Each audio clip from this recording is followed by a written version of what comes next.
Hello, welcome everyone to the webinar. Thank you so very much for signing up and then now for joining in. So I will be the speaker for today, and welcome to the webinar of Understanding the Economic Metrics for Profitability Analysis, hosted by Chemical Engineering Life. So the agenda for the webinar today is that we'll start off by briefly looking into as an introduction to the metrics and just learning about what the metrics are and why do we even need them. And then we'll take a deep dive into the actual economic metrics, and then we'll have a look at what they are and how you can calculate them and what are their purposes in profitability analysis. And then we'll conclude the webinar with questions and answers, where you will get plenty of time to ask any questions that you may have. But before we begin, a brief introduction about myself. Well, my name is Humzaa Imtiaz, and I am the founder of Chemical Engineering Life and a chemical engineer myself. I graduated in 2020 with my master's in chemical engineering, and since then I have been working in the pharmaceutical sector within quality and quality management systems. And in terms of techno-economic analysis, I have so far worked on two different publications focused on techno-economic analysis and process design. First one as a first author and the second one as a co-author. So that's a brief introduction about myself. And then we come to the golden question, which many of you may be wondering, that what are economic metrics and why do you even need them in profitability analysis? And in order for us to be able to answer that question, we will firstly have to understand what exactly is techno-economic analysis. Now, the main definition of techno-economic analysis is that it is a method of analyzing the economic performance of an industrial process, product, or service. Basically, it tells you whether or not your engineering project will make money or not, which is kind of the main deal of an engineering project, because if you are working in the real world, in the corporate world, the main thing that your project should do is that it should turn a profit for your employer. If it does not make a profit, then no company in the world will give you any money for it. And there's no point of doing the project, right? So, and we figure that out by performing techno-economic analysis. And for the purpose of this webinar, we're going to be focusing strictly on chemical engineering terms and production and processes. But in theory, techno-economic analysis can be performed by anyone on any engineering project. It is not only limited to production or process engineering. But techno-economic analysis is divided up in three different parts. For the first part is the process data and values, and that's just simply your simulations, your techno-economic data like the tax rate, how many years you're going to be performing your production, and all the other variables. Then the second part of techno-economic analysis is where all of your data comes together and where you can perform the economic analysis. And economic metrics, they are the heart of economic analysis, because you can't really perform economic analysis without having calculated and without understanding your economic metrics. And then finally, you have to perform sensitivity analysis. Now, sensitivity analysis is what it sounds like. It allows you to understand that how sensitive your techno-economic analysis is to changes in your main variables. For example, what would happen if your product price decreased by 10%? What would happen if it increased by 10%? What would happen if all of a sudden your raw materials price has increased by 25%? How would that affect your techno-economic analysis? And that's all sort of things that you would do in a sensitivity analysis scenario. But for the purpose of this webinar, we will not be focusing too much on the process data and values or the sensitivity analysis, but rather we will strictly be focusing on the economic analysis and on the economic metrics. So the entire techno-economic framework looks something like this. So if you see on the left-hand side, all the boxes on the left-hand side, they are all connected, and that is from where you get your process data and process values. So you run your simulations, you get your mass balance and the energy balance. Then you need to figure out your raw material cost, waste cost, utility cost, and even your revenue. By doing so, you have your terms such as the total production cost. That means that how much money you need in order to be able to produce your final product annually. And then at the same time, you have your investment, because no project can be done without having a sort of investment. So that is where we have your capital investment. And then you will see that all of those boxes, they are linked somehow to the economic metrics. So the economic metrics make the heart of your techno-economic analysis. And by the help of your economic metrics, you can then keep track, or you can get a very good overview over all of your techno-economic framework. So therefore, that is the definition of economic metrics. And economic metrics are basically sort of tools for assessing the financial viability and success of process design projects. Now, it is too complicated to having to compare your revenue or your raw material cost or TBCs with other literature values, but rather, therefore, we have these economic metrics, because then you can have like a very basic idea of how to compare, or like KPIs, and how to compare your techno-economic analysis profitability. At the same time, these metrics, they provide you with quantitative insights into the profitability and the efficiency of a project over its life cycle. Let it be 5 years, 10 years, 15, 20 years.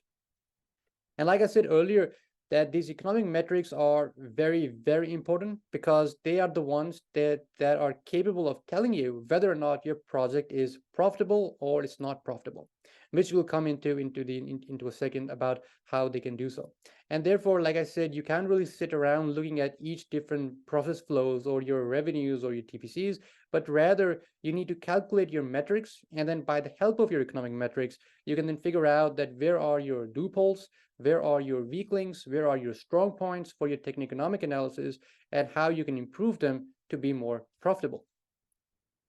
Now, the big four economic metrics which we will be looking at this webinar are firstly the net present value, then your payback period, return on investment, and the minimum selling price.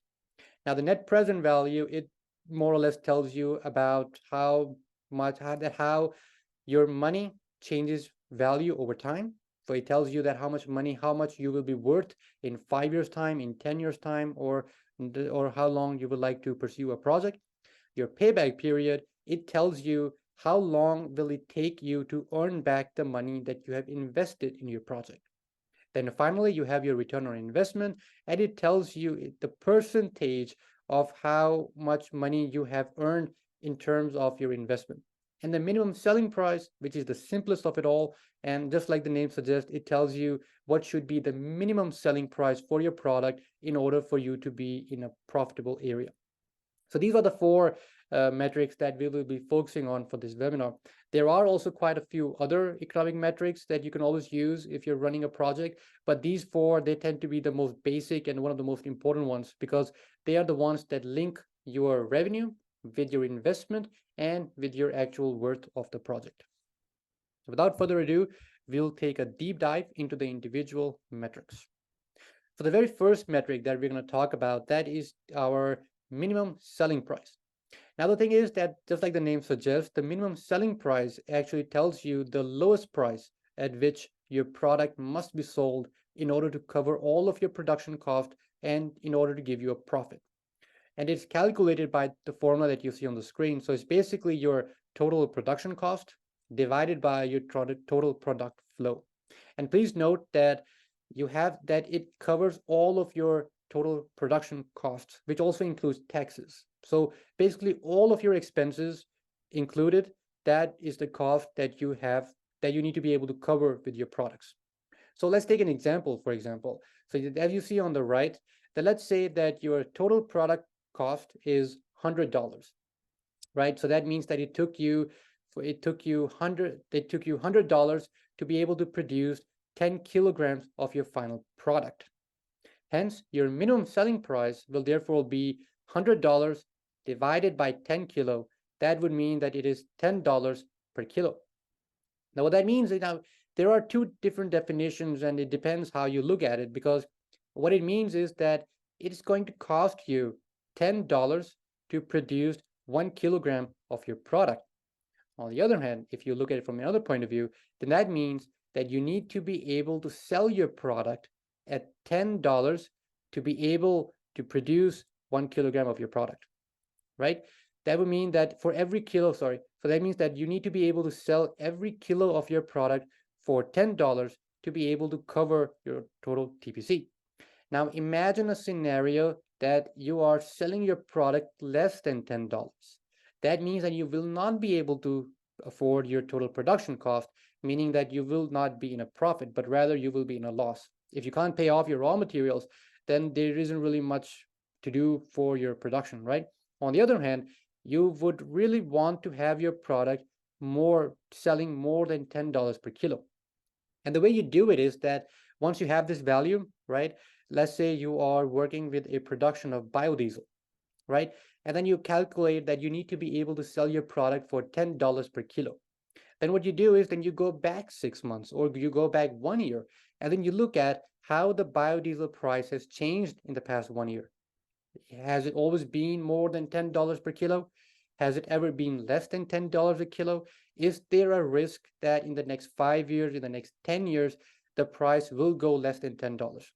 Because this is the most important metric, because if you cannot guarantee that your product, your main product, will be able to sustain your techno-economic analysis, then there's literally no point of pursuing a project or pursuing a process design where you'll be producing that product, right? So therefore, that's how you essentially do it. So once you have calculated your minimum selling price, you then have to compare it with the historical prices of your final product. And if you find out that your product was able to be sold more than $10 per kilo for the past 1 year, for the past 2 years, then it's a very safe investment opportunity. On the other hand, if you find out that even today the highest price of biodiesel is only $5, then that means that it's not a very good investment. And therefore, on the basis of this economic metric, you can then easily tell the investors or your business partners that, this project is a no-go. So that's essentially how you use your minimum selling price. The second metric which we then have is the payback period. Now, the payback period is the difference between the present value of cash inflows and outflows over time, which can help you to understand how much money, how quickly you can earn back your investment. Like I said in the very beginning, you cannot have any business venture without investment, right? Now, unless your parents are billionaires, you probably have to go to a bank and take money for your investment.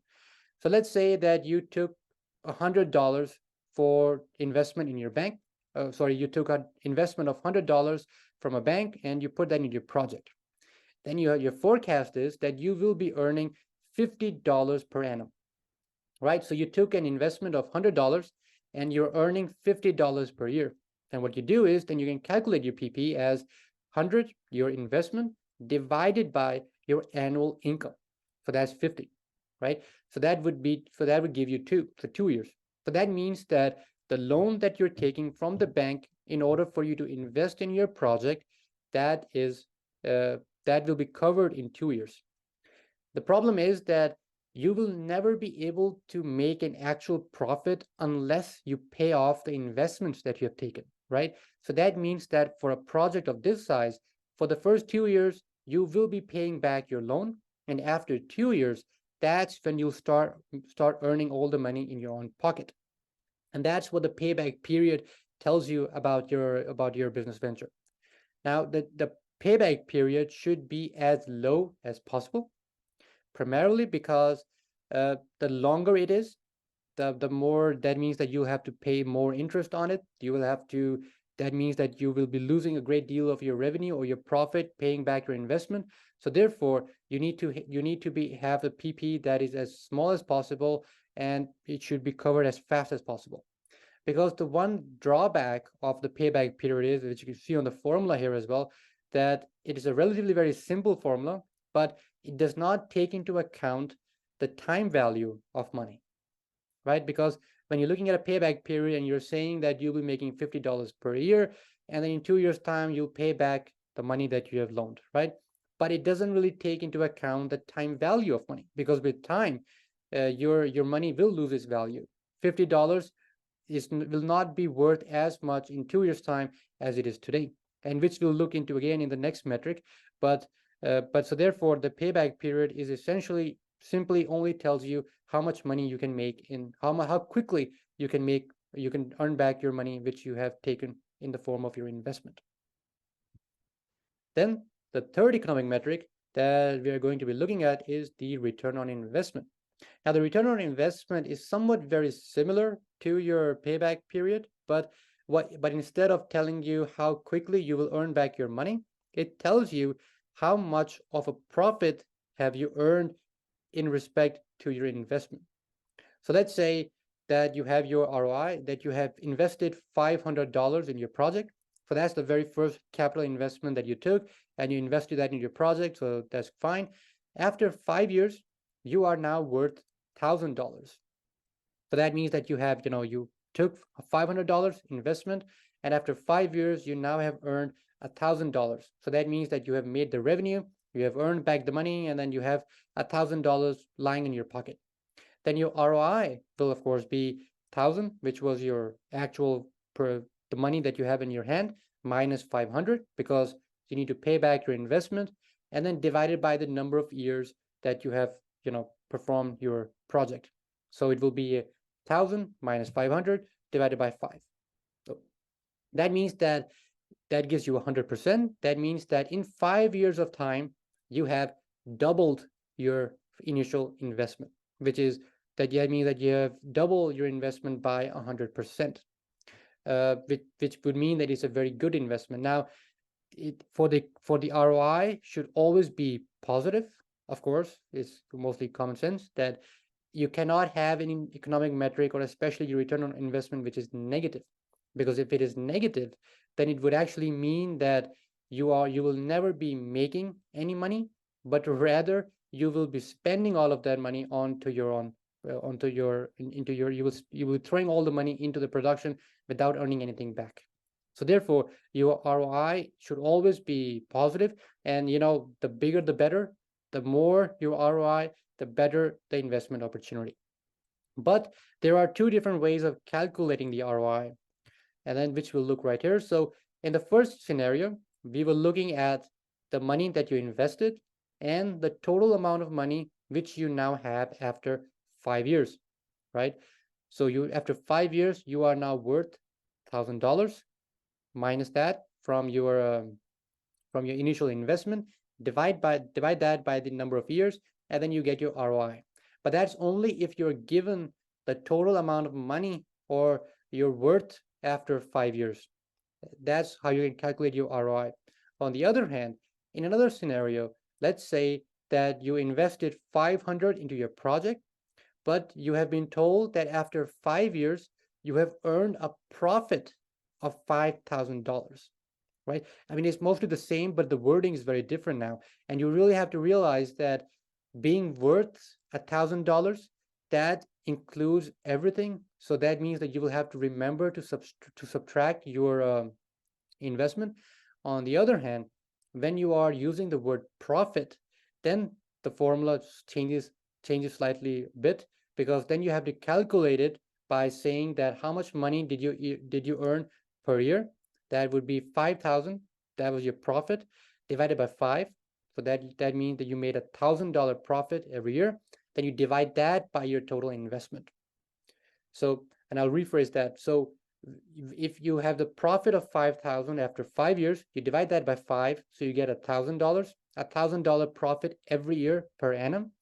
And then you divide that by 500, because that was the initial investment that you did. So you are trying to find the ratio between your annual profit divided by your annual investment.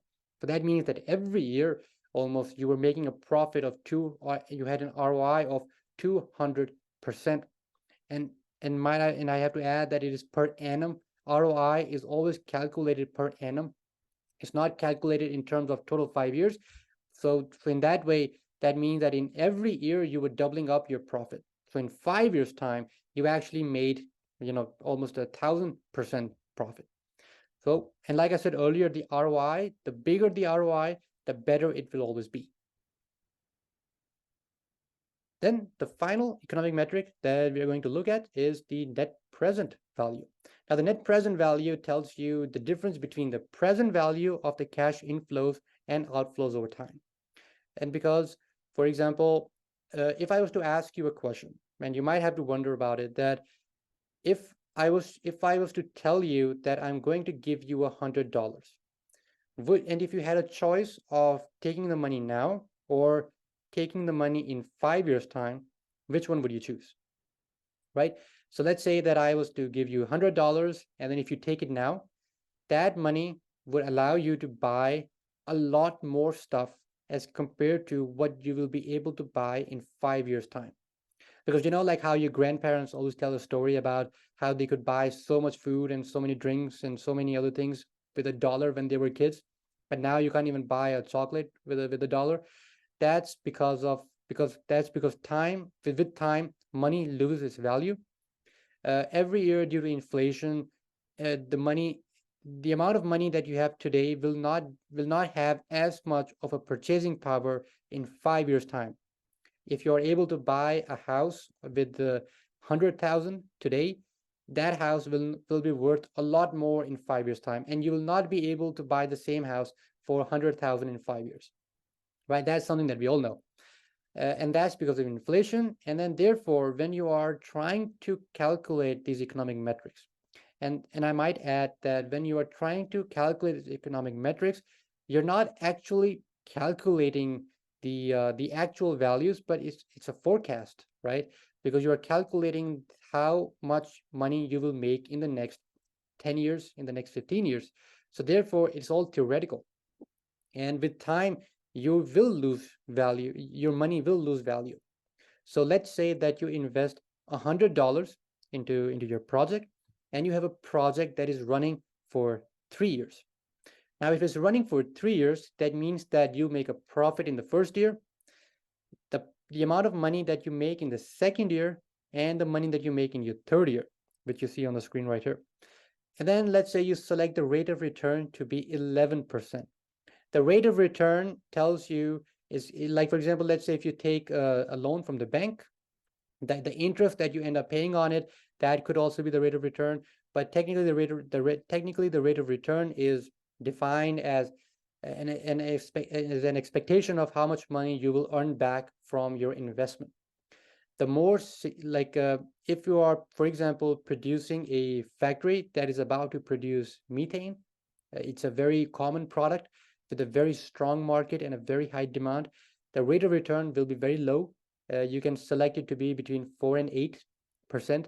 If you are trying to produce a new process design for methane, or you're going to be testing a new factory or whatnot, then there is a small risk that it might not work, or it might work.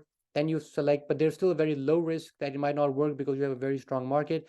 Then you can select the rate of return to be between 8 and 16. But if it is a new product that you're launching into the market and doesn't have a very high demand, then of course the rate of return will be a lot higher. So the bigger the risk of your investment, the higher the rate of return. The lower the risk, the low the rate of return. It really puts sense into the high risk, high reward sentence. But we have selected, for example, in this case, let's say the rate of return is 11%. So what you do is that for the first year, you do your profit or your inflow divided by 1 plus your rate of return to the power of 1. That's the first year. Then you do the second, but in the second year, you raise the denominator to the power of 2, and then you do it for the third as well. This tells you your present value of the money, because $70 in the third year, you have to convert that value to your present year's value, because if something is worth $70 in 2016, it's not worth $70 today, but rather it will be worth a lot less today, right? Because like I said, because of inflation. And likewise, $50 today will not be equal to $50 in 2026. So therefore, you need to be able to convert these profit values to your present year. And we're only looking at present year. So that means that we are converting all of our future values to present year. You could also do it the other way around. You could also convert your present value to a future value, and that's something called a future value. But for the case of these economic metrics, you always convert that to the present value, because then you're performing the analysis in today's environment, and then you can always compare that with your raw material price, with your other cost, and that gives you a very, very perfect overview about where you are, and then you have a frame of reference as well. But do not forget that when you are calculating your present value, you do have to subtract your invested value, your invested money. So it will be the three fractions, and then you subtract your investment value. And then you can see that you end up getting $45. That means that after 3 years, your actual value, your present value, it will be $45 in today's market. And that is after you have paid off your investment. So as long as the PV is positive, that means that you made a little bit of money. If it had been negative $45, that means that even after 3 years, you were not able to pay off your initial investment. So again, your net present value tells you, firstly, that if you have covered up your investment, and secondly, if you are indeed in a profitable place or not.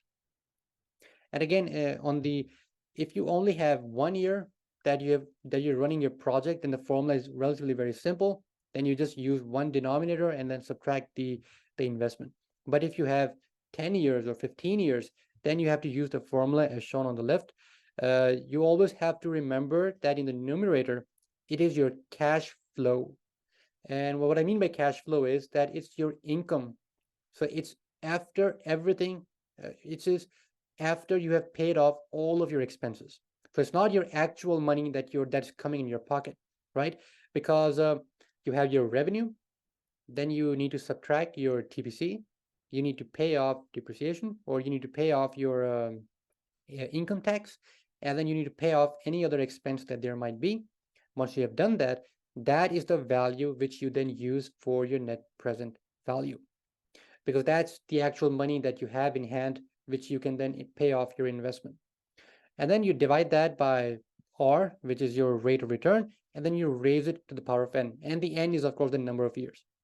If you are ever performing techno-economic analysis, or if you have to calculate the NPV, it is always a good idea to do it in Excel. Why? Because it makes your life a lot easier. And then it's always a good idea to forecast all the years together. And by doing so, you can then easily perform calculate the net present value. But you have to remember that all of these four metrics that we have, they are based on assumptions, and even more of assumptions, they are based on they are forecasts. They're not actual values.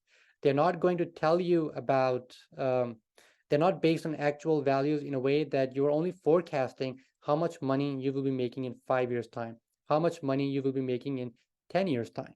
So therefore, you also have to keep in mind that your economic metrics will always change depending on how it is that you have decided to make an assumption.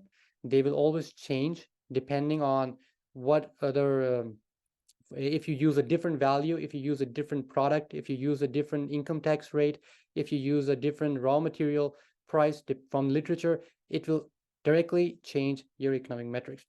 And the more assumptions you make, the less robust your economic metrics will be. Why? Because then they are much more sensitive to changes, right? Because then that means that they can easily be changed to something else. On the other hand, the more robust your techno-economic model or your financial model, the more robust your economic metrics will be. And therefore, but again, techno-economic analysis is all very theoretical, and that is always said by everyone, that when you're performing techno-economic analysis, all of your values that you're using, the raw material cost, your the TPC rates, your division of the division of your labor and income tax, it's all very theoretical, right? And you take it from literature. So therefore, it's always a good idea to perform sensitivity analysis therefore afterwards, because when you're performing sensitivity analysis, you're not staying on the same level, but then you're always ready, and then you can always document that what would happen if some of the variables increased by 10%, or what would happen if somewhat decreased by 10%. And that would actually make your financial model a lot more robust. There. And that was actually all, brief introduction to all the economic metrics. So what questions does anyone have?